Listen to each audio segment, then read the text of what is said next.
বন্ধুরা, তো তোমরা কেমন আছো? তো আজকে আমি ঘরবাড়ি পরিষ্কার করব পুরোটা, তো ওপর নিচ দুটোই। তো ঘরবাড়ি প্রচুর নোংরা হয়ে আছে, আমি পরিষ্কার করছি, তোমরা দেখতে থাকো।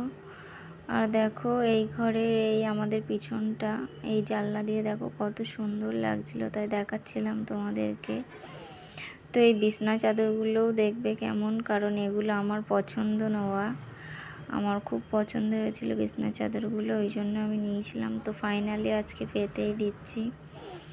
তো আমি একে একে কাজ করছি। তো আমার সোনা এত দুষ্টুমি করছিল, দেখো তোমরা, এত দুষ্টুমি। আমি মানে একদিকে গোছাচ্ছিলাম আরও একদিকে নোংরা করছিল। একটা ছোট্ট সাবান নিয়ে সেই সাবানটাকে কুচি কুচি করে কাটছিল।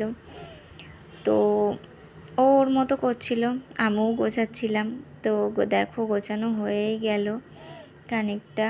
আর এত নোংরা হওয়ার কারণ হলো আমাদের বাড়িতে মিস্ত্রি কাজ করেছিল, তার জন্য পাথরের কাজ করলে তোমরা জানোই কেমন নোংরা হয়, ধুলোবালি হয়, প্রচুর নোংরা হয়। তো আমি গোছাইনি কদিন, ভাবছিলাম কাজটা হয়ে গেলেই তারপরে গোছাবো। তো কাজ শেষ হয়ে গেছে, তার জন্য আজকে ফাইনালি চলেই আসলাম কাজ করতে।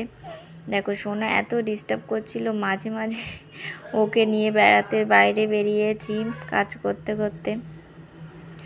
তো অনেক লেট হয়ে গেল, ওর জন্য আরও বেশি লেট হয়ে গেল। প্রায় 9টা দিয়ে শুরু করে সন্ধেবেলার দিকে আমি স্নানটা করেছি। সন্ধে হয়ে গেছে পুরো স্নান করতে, কারণ পুরো কমপ্লিট করতে প্রচুর লেট হয়ে গেছে। আর অনেকগুলো ঘর ছিল, আরও তো দেখানো হলো না, সেগুলোও পরিষ্কার করেছি, তার জন্য প্রচুর লেট হয়ে গেছে। আর সোনার তো ঘুমই হলো না, সারাদিন ঘুমায়নি সোনা। সন্ধেবেলা ওই তো ওকে ঘুম পাড়িয়ে তারপরে আমি ভয়েস ওভারটা দিচ্ছিলাম। তো মনে হচ্ছিল আমিও সোনার সঙ্গে ঘুমিয়ে পড়ি।